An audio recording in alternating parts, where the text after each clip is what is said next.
Oke, masih di TKP bersama saya Gofar Mai di channel Sang Vitalis yang bernas, lugas, dan cerdas. Melanjutkan obrolan tempo lalu dengan rekan saya Iwan Wibowo yang ternyata punya 6 wahana permainan anak.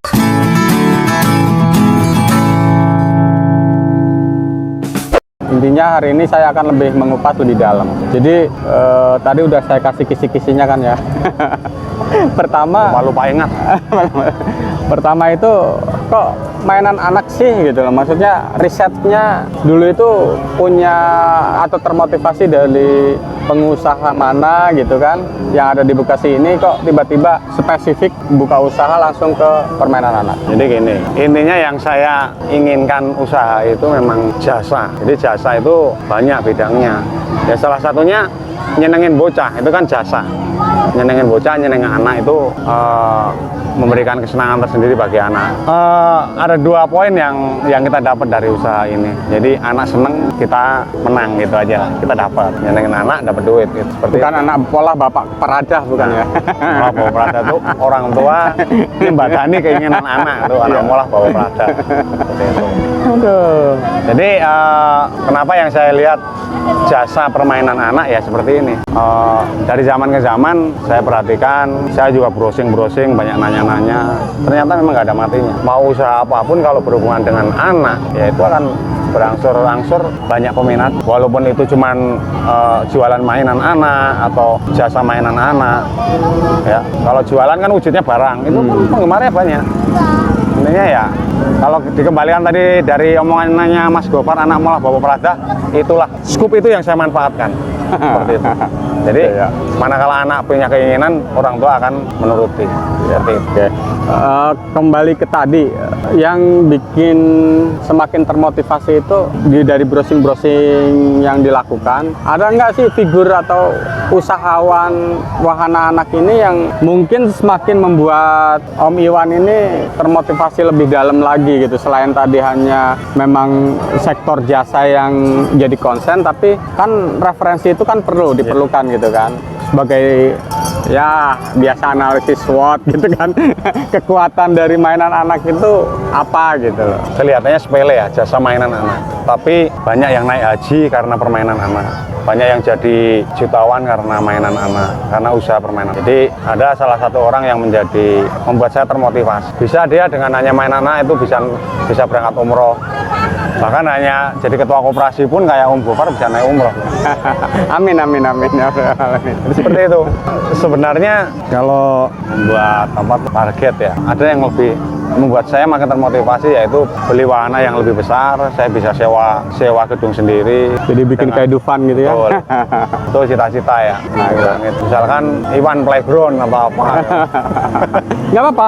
Cita-cita itu memang dimulai dari hal kecil. Ketika hal kecil ini aja udah punya 10 tempat, daripada nggak konsen kan bisa bikin satu wahana yang kita konsentrasikan semua aset kita di situ. Jadi ini adalah sebuah ide atau gagasan yang menurut saya bukan omong kosong. Nah gitu. Hasilnya nyata. Ya. Nyata. Nah, ada lagi sebelum saya nanya lagi nih. Untuk sementara saya belum nyampe ke penggapaian cita-cita. Oh gitu. Karena masih sibuk usaha yang saya rintis ini masih backup kebutuhan. Oh, seperti itu. Tapi itu semakin membuat saya motivasi. Ya kan semalam kita juga ngobrol itu masih teman-teman terutama di karyawan masih mengharapkan lemburan. Nah, mungkin ini sebuah alternatif dari katakanlah tidak menjagani gitu, apalagi kan masa-masa pandemi seperti ini, hari kerja dibatasi gitu, dan orderan turun, pasti lemburan juga tidak ada. Namanya ekspansi sekarang. Saya kan lagi konsen di konten-konten koperasi nih, terutama koperasi karyawan sebagai background saya. Sudut pandang seorang Om Iwan terhadap koperasi karyawan itu apa sih? Keberadaannya, manfaatnya, dan ya opini-opini tentang koperasi karyawan, silakan. Kalau ngelihat kondisi sekarang ya, saya ngambil contoh saja koperasi yang yang saya ikut anggota di dalamnya, yaitu Kowanra. Jadi sebenarnya banyak sih yang belum bisa mengartikan fungsi koperasi atau tujuan koperasi secara luas. Jadi hanya sebatas tempat untuk nabung sukarela.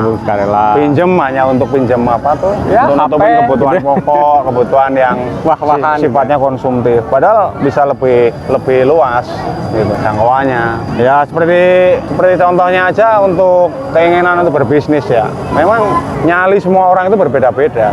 Tapi di sini koperasi itu sudah menyediakan ya untuk pembiayaan, terutama untuk permodalan. Nah itu sejauh ini untuk keanggotaan di koperasi yang saya ikutin ini belum nyampe ke arah situ. Ya sebagian kecil lah, sebagian kecil dari anggota bisa berpikiran mengembangkan bisnis dengan dan permodalan dari koperasi. Jadi sifatnya keberadaan koperasi itu masih sifat disikapi dengan konsumtif seperti itu.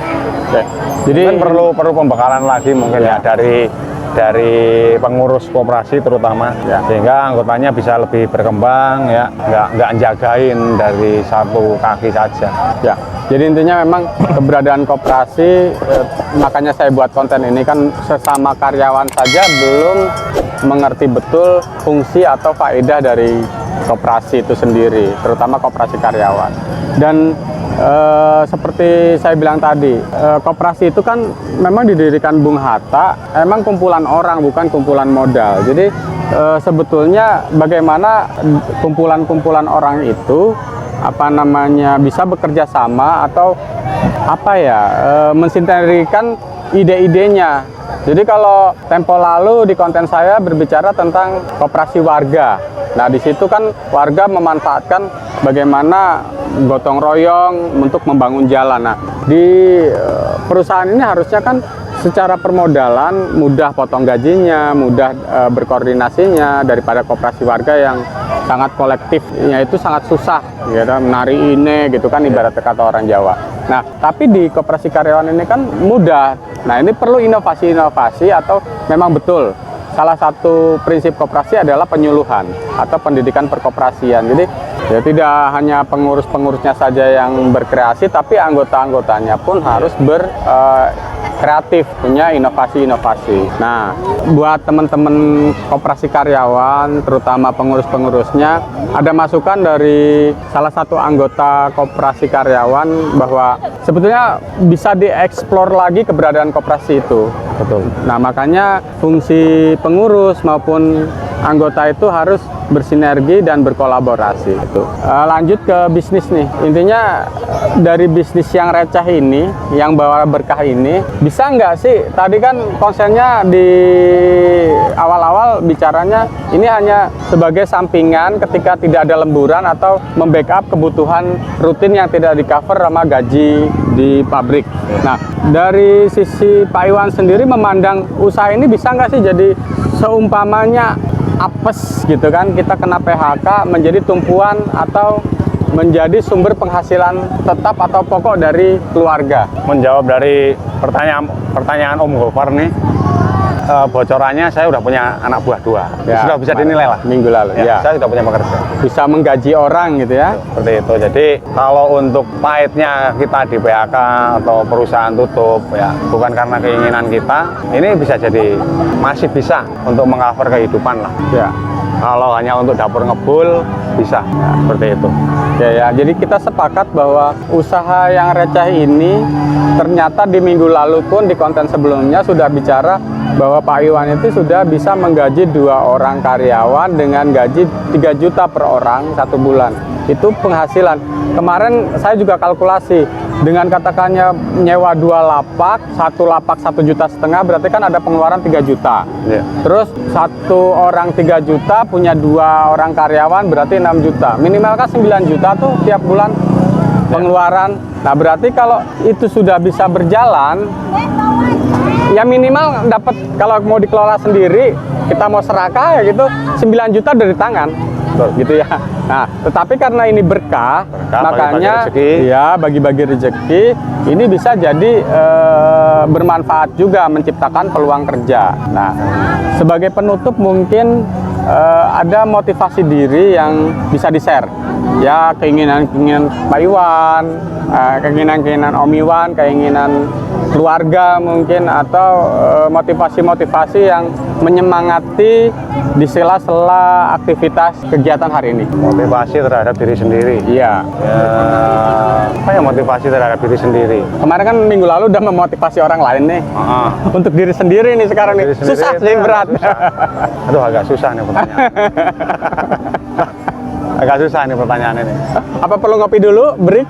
Break dulu deh. Break dulu. Ini Hari ini ada 3 pelajaran penting. Tadi bagaimana mensiasati tidak adanya lemburan di karyawan saat pandemi ini dengan mengisi waktu luang dengan berusaha, dan itu bisa membackup dari kebutuhan rumah tangga atau menjadi tambahan dari gaji pokok yang diterima di pekerjaan. Kedua, koperasi itu ternyata sangat penting keberadaannya dan masih belum maksimal atau masih belum optimal pengelolaannya. Di sini kontribusi anggota maupun peran aktif dari pengurus dalam pengelolaan, dalam manajemen perkoperasian itu perlu ditingkatkan, karena seperti tanda kutip di konten-konten lalu, koperasi karyawan itu masih tempat ajangnya pinjam duit, atau cuma tempat nabung, atau tempat beli-beli kebutuhan-kebutuhan yang konsumtif,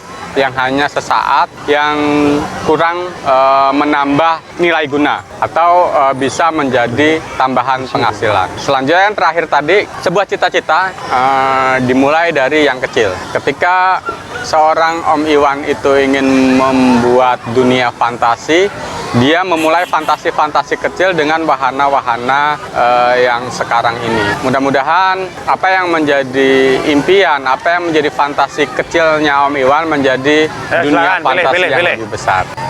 Yang memotivasi diri seorang Om Iwan dalam melakoni rutinitas usahanya. Silakan Om Iwan. pengen jadi orang sukses. Ya. Menjadi orang sukses, alhamdulillah banyak pihak yang mendukung, termasuk keluarga. Itu yang lebih membuat saya bersemangat. Hari ini aja jam 5 pagi saya sudah sampai sini untuk membuka dagangan ya. Kemudian kembali ke cita-cita tadi untuk bisa membuat membuka lahan sendiri yang menyediakan aneka permainan, ya wahana-wahana, ya minimal dunia fantasi kecil-kecilan lah. Itu membuat penyemangat lah, motivasi, penyemangat. Demikian obrolan kita pagi ini. Mudah-mudahan konten kali ini atau tokoh yang saya hadirkan ini bisa menginspirasi buat semuanya. Tetap tonton terus konten-konten di channel Sang Kopitalis bersama saya Gofar Wai dan tamu kita. Sampai jumpa.